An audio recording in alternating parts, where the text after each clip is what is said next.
Halo P-Viewers, setelah ini rekan-rekan akan menyaksikan tayangan dari P-View.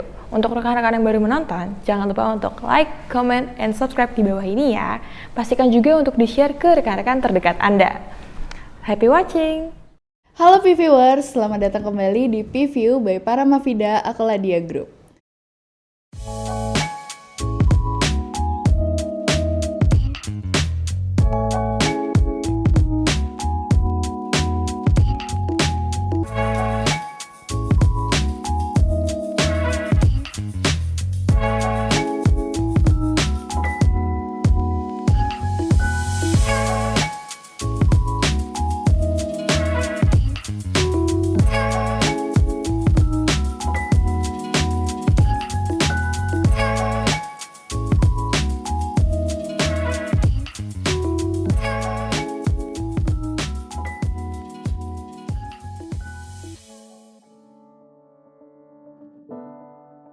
Gimana nih kabarnya rekan-rekan? Semoga dalam keadaan sehat selalu ya. Kembali lagi di video P-View bersama saya Kenny yang hari ini akan membahas mengenai manfaat memperhatikan body language dan facial expression untuk active listening kita. Dan sudah bersama saya nih Bapak Muhammad Yunus Yusuf. Langsung saja kita sapa ya. Halo Bapak Yunus, gimana kabarnya Pak? Halo Mbak Kenny, kabarnya Alhamdulillah luar biasa. Biasa, mantap. Sebelum kita mulai nih Pak, mungkin ada beberapa P-Viewers yang baru bergabung di YouTube kita. Boleh dong Pak diceritakan secara singkat Bapak ini berkecimpung di bidang apa? Ya, saya sebelumnya pernah berprofesi sebagai praktisi HR dan GA di beberapa perusahaan, beberapa industri ya selama 30 tahun. Lalu juga saya menekuni sebagai trainer profesional dari tahun 2004 sampai hari ini. Kemudian saya sebagai konsultan, sebagai coach, sebagai asesor, kemudian juga sebagai grafologis. Lalu ya kadang-kadang saya juga memberikan kuliah-kuliah umum di beberapa kampus gitu ya. Lainnya adalah saya sebagai lie detector expert. Wah, tidak perlu diragukan lagi ya, P-Viewers. Ya, seru-seruan ya. Iya, betul. Oke Pak, kita langsung masuk ya Pak ya. Hari ini kita akan membahas mengenai memperhatikan body language dan facial expression untuk active listening kita nih Pak. Menurut Bapak, apakah memperhatikan bahasa tubuh dan ekspresi wajah dapat meningkatkan kemampuan mendengarkan aktif kita dalam percakapan dan interaksi dengan orang lain? Iya. Jadi di dalam kita melakukan komunikasi, apakah kita sebagai komunikator, kemudian juga sebagai receiver ya. Nah, receiver itu diharapkan adalah bersikap atau melakukan keterampilan active listening. Nah, di dalam active listening salah satunya adalah bagaimana kita memperhatikan mikroekspresi dan gestur dari komunikator ya, orang yang menyampaikan informasinya kepada kita. Nah, ini penting sekali. Ini salah satu adalah keterampilan di dalam active listening adalah memperhatikan. Tujuannya adalah bagaimana kita mampu untuk tidak hanya mendengarkan, tapi juga memahami dengan baik sekaligus juga respon-respon apa yang sesuai di dalam kita pahami konten dari isi informasi yang disampaikan. Oke. Dalam kita berkomunikasi nih Pak, kan ada verbal dan non-verbal. Nah, menurut Bapak apa sih syarat non-verbal secara umum dalam bahasa tubuh, terutama percakapan face to face yang dapat mengungkapkan emosi, perasaan yang mendasari selama percakapan? Ya, kalau di dalam komunikasi memang ada verbal dan non-verbal. Non-verbal itu banyak macamnya Mbak Kenny. Jadi non-verbal itu tuh ada mikroekspresi, kemudian ada gerak bola mata, lalu kemudian ada geser tangan, geser kaki, kemudian juga posisi kita duduk, kemudian termasuk juga suara dan intonasi juga termasuk bahasa nonverbal. Jadi bahasa nonverbal itu banyak banget ya. Ada sekitar 10 atau 11 gitu ya bahasa nonverbal di dalam komunikasi. Dan ini penting ya, bagaimana kita dalam komunikasi pentingnya kita melakukan active listening, kemudian juga kita punya kemampuan untuk tadi membaca mikroekspresi sama membaca gestur ya, yang merupakan bagian daripada bahasa nonverbal. Oke, dalam menafsirkan bahasa tubuh nih Pak, kan kita takut salah ya Pak ya, karena secara nonverbal itu kan luas sekali ya Pak, bentuk tubuh, gerak tubuh gitu. Nah menurut Bapak, bagaimana sih kita dapat menafsirkan bahasa tubuh dan ekspresi secara akurat berkontribusi pada pemahaman yang lebih dalam tentang pesan pembicara dan membantu bagaimana kita merespon dengan lebih efektif? Ya, sebenarnya gini ya, fungsi dari kemampuan kita membaca bahasa nonverbal khususnya adalah tadi ya disebutin sama Mbak Kenny adalah bahasa tubuh ya, bahasa tubuh, kemudian ekspresi dan sebagainya. Salah satu yang terpenting adalah gunanya kita memahami, memiliki kemampuan untuk bisa membaca bahasa nonverbal itu adalah pertama adalah bagaimana kita memberikan apresiasi kepada orang yang sedang berkomunikasi sama kita, bisa dikatakan mitra komunikasi kita ya. Nah, kedua adalah meminimalkan terjadinya persepsi yang berbeda. Jadi bahasa tubuh itu, jadi kalau secara gini ya, kalau menurut pakar ahli komunikasi namanya Pak Albert Mehrabian mengatakan bahwa hasil risetnya 55% itu lebih banyak adalah bahasa nonverbal. Nah, jadi pentingnya komunikasi, bagaimana kemampuan kita itu bisa membaca bahasa nonverbal itu yang penting banget nih Mbak Kenny, karena bahasa nonverbal itu tanpa berkata-kata pun kita sudah paham gitu ya. Orang akan memahami bahasa tubuh kita gitu ya, ekspresi kita itu menunjukkan seperti apa. Karena itu kan bagian daripada kecerdasan emosi ya. Itu bahasa tubuh, bagaimana kita memahami dengan baik. Jadi pada saat berkomunikasi itu melibatkan kecerdasan emosi. Jadi misalnya pada saat menyatakan sesuatu yang katakan semangat gitu ya, itu terlihat begitu ekspresif. Kemudian pada saat menyampaikan informasi yang memang mengandung unsur sedih dan lain-lain gitu akan tercermin dari bahasa nonverbalnya. Nah, kemampuan kita bisa membedah ini, bisa menganalisa dengan baik, membantu kita di dalam memperkuat pemahaman kita, sekaligus kita pada akhirnya memberikan empati ya melalui respon bahasa tubuh yang kita munculkan, kemudian statement yang akan kita sampaikan dalam bentuk kalimat-kalimat yang empati. Oke. Kita kan sebagai warga negara Indonesia nih Pak, kita banyak banget ya pulau-pulau, kota-kota berbagai macam, dan budaya juga beda-beda kan Pak. Nah, ada nggak sih perbedaan budaya dalam bahasa tubuh dan ekspresi wajah yang harus kita perhatikan nih Pak, supaya kita nggak salah tafsir nih? Ya, kalau menurut saya ya berdasarkan dari apa yang sudah saya pernah pelajari gitu ya. Jadi memang kemudian saya coba melakukan observasi seperti apa gitu ya berdasarkan dari teori itu. Jadi memang ada gini, kalau misalnya bahasa nonverbal itu yang terkait sama ekspresi di seluruh dunia itu bersifat universal. Artinya adalah semua sama. Jadi sedih ya itu ekspresinya, marah, kemudian ketertarikan, memunculkan kelopak mata yang seperti apa, kemudian pada saat dalam kondisi kecewa, kemudian sedih, lalu terkejut, takut atau menutup diri dan sebagainya, itu mikroekspresinya sama. Tidak melihat latar belakang apakah dia dari negara mana, suku apa dan sebagainya. Tapi kalau gestur, nah kalau misalnya kalau mikroekspresi ini kan dari leher ke atas ya, tapi dari leher ke bawah itu kan bicara masalah bahasa nonverbalnya itu bahasa tubuh. Bahasa tubuhnya gestur tangan, gestur kaki, kemudian gestur bahu gitu ya dan lain-lain, itu bisa jadi berbeda. Satu contoh misalnya satu negara dengan negara lainnya, cara respect sama orang lain, cara melakukan greeting dan apapun itu pasti berbeda gitu ya. Tapi kalau mikroekspresi semua sama berlaku di seluruh dunia gitu. Oke, jadi mungkin body language-nya ya Pak yang beda ya? Ya, jadi kalau ya yang sama itu hanya mikroekspresi. Kalau yang lainnya bisa jadi mewakili dari negaranya atau daerahnya. Oke. Nah, Menurut Bapak nih, ada gak sih strategi atau latihan praktis yang untuk meningkatkan kemampuan kita berbicara, menafsirkan bahasa tubuh atau ekspresi wajah nih secara lebih efektif selama percakapan?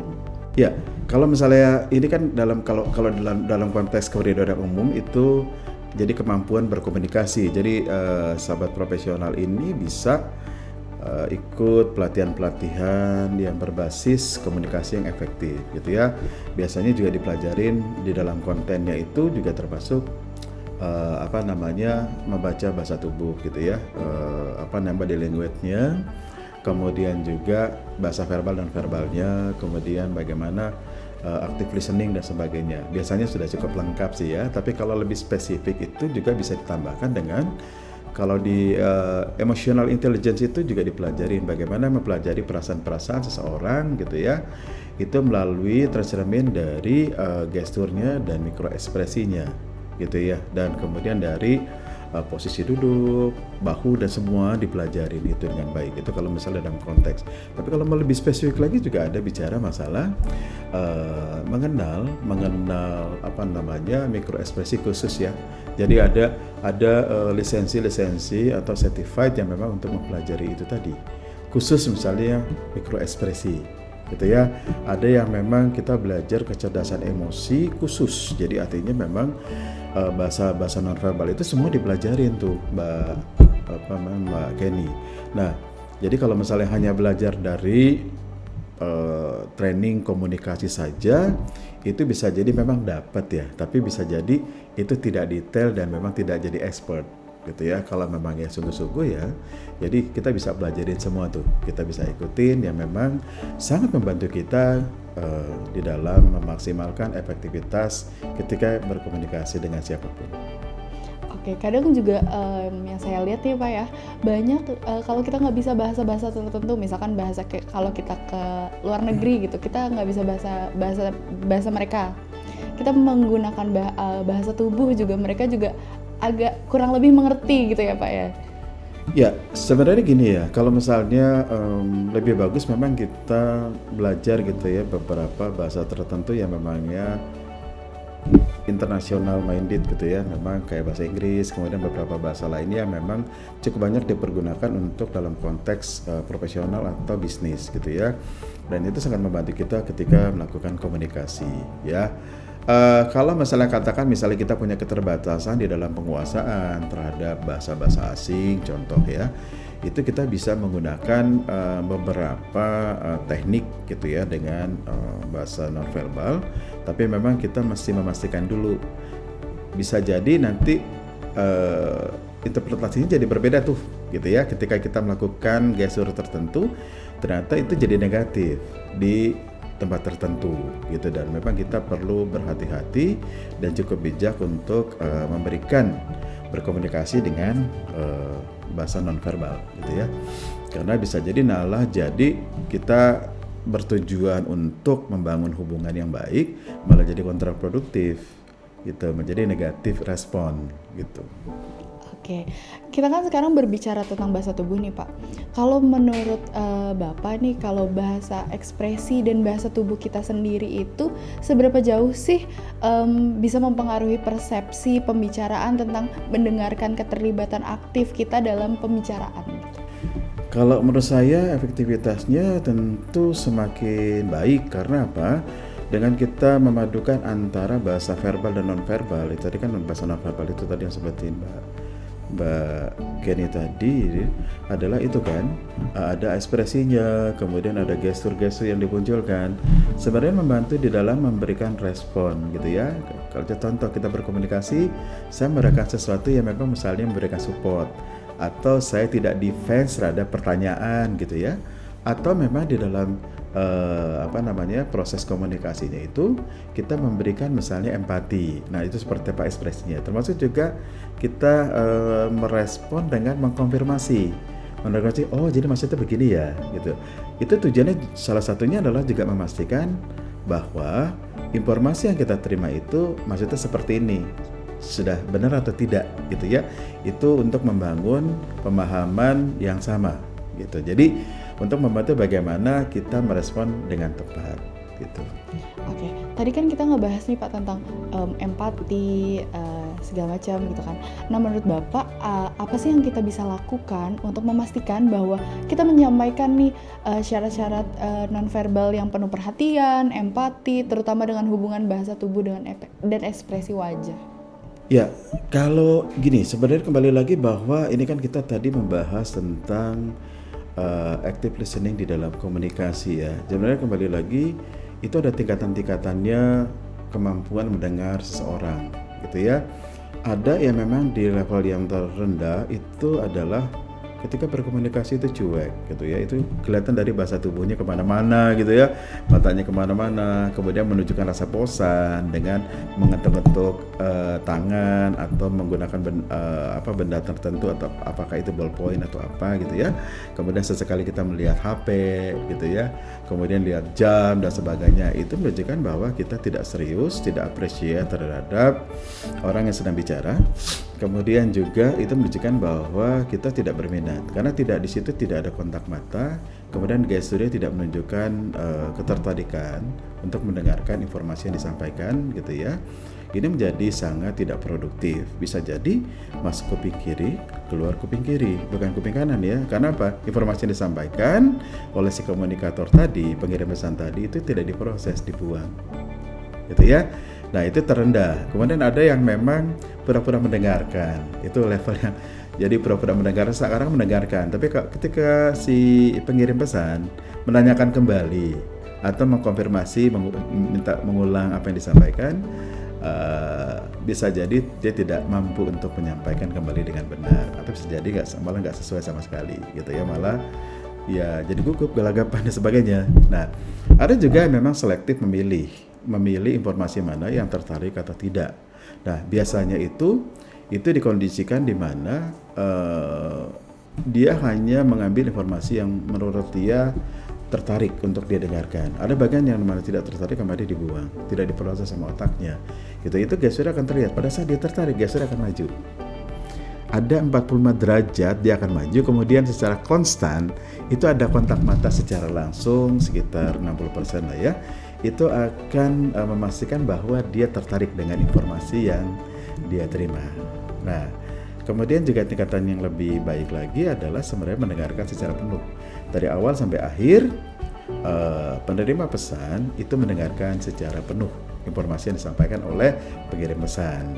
Dan yang sebenarnya yang ideal itu yang kelima sih ya, itu sudah empati. Jadi tidak hanya mendengarkan secara penuh, tapi juga merespon, sesekali juga menyampaikan, oh maksudnya gitu ya.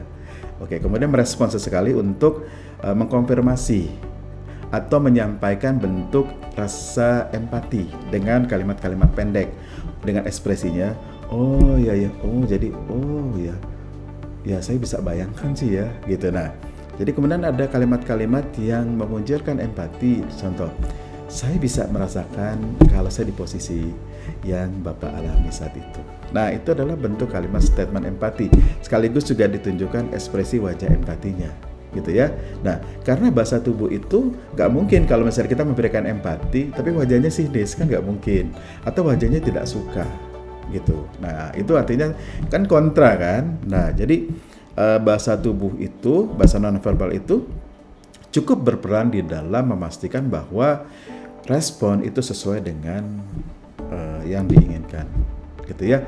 Jadi dalam proses komunikasi tadi tidak hanya mendengarkan, tapi juga mampu untuk memahami dengan baik. Ketiga adalah mampu untuk merespon atau menindaklanjuti sesuai dengan konten isi yang disampaikan. Nah, ini juga bertujuan salah satunya juga bagaimana kita membangun suatu hubungan ya di dalam yang tadi kemampuan active listening, juga menggunakan bahasa nonverbal tadi ya, body language-nya.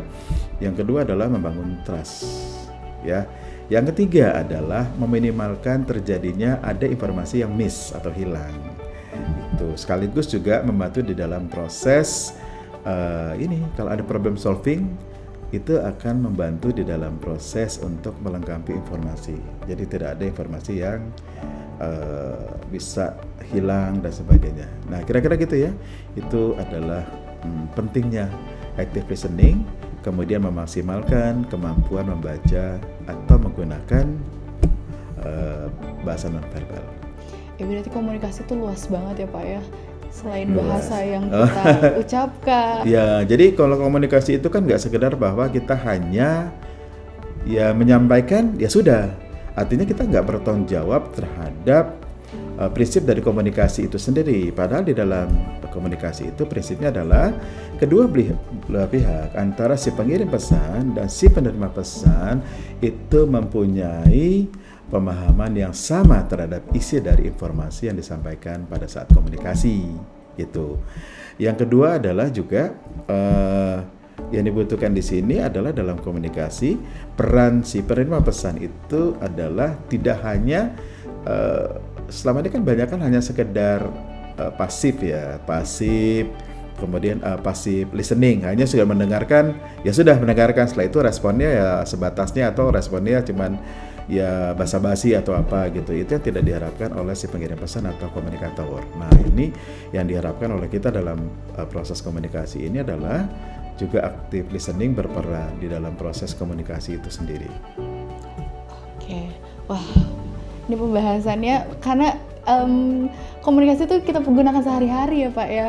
Oh iya. Secara komunikasi, secara kita bahas sehari-hari, terus gestur tubuh kita, ekspresi itu kan menggambarkan semuanya ya Pak ya. Iya, karena komunikasi itu kan apa ya, 75% terutama profesional itu pasti menggunakan komunikasi. Bentuknya macam-macam. Komunikasi itu tidak hanya dalam konteks berkomunikasi, artinya dalam konteks misalnya saya sama Mbak Kenny gitu ya. Tapi komunikasi itu bentuknya presentasi juga komunikasi, diskusi, brainstorming, kemudian meeting dan lain-lain, itu semua termasuk negosiasi, itu semua bentuk-bentuk komunikasi. Jadi artinya dalam keseharian kita, waktu kita 75% itu dipergunakan untuk komunikasi. Makanya komunikasi itu memegang peranan yang penting. Dan komunikasi itu adalah jembatan dari kompetensi-kompetensi yang ada di dalam profesional gitu ya. Kemampuan presentasi, kemampuan negosiasi, kemampuan meyakinkan orang lain, kemudian kemampuan mengembangkan orang lain dan lain-lain, semua pasti mediasinya adalah komunikasi. Bener banget nih Pak. Wah, nggak berasa nih Pak udah sampai kita di ujung Okay. sesi hari ini. Saya ucapkan terima kasih ya Pak Sama-sama, kepada Bapak Mbak Yunus Kenny. untuk waktunya udah sharing-sharing nih sama kita untuk ngebahas tentang body language dan facial expression untuk active listening kita. Oke, semoga perbincangan hari ini dapat bermanfaat ya Pak ya untuk rekan-rekan PView semua. Oke, tidak lupa saya ingatkan juga kepada PViewers untuk like, komen, dan subscribe YouTube channel kita supaya tidak ketinggalan video-video berikutnya, dan juga jangan lupa menyalakan lonceng notifikasinya. Sampai jumpa di video berikutnya. Bye! Nah, gimana nih videonya PViewers? Semoga sudah cukup menginspirasi ya. Oke, nantikan juga tayangan-tayangan selanjutnya dari PView dengan klik tombol subscribe di bawah dan jangan lupa notification-nya juga supaya nggak ketinggalan video-video terbaru. Oke, see you on the next video. Bye!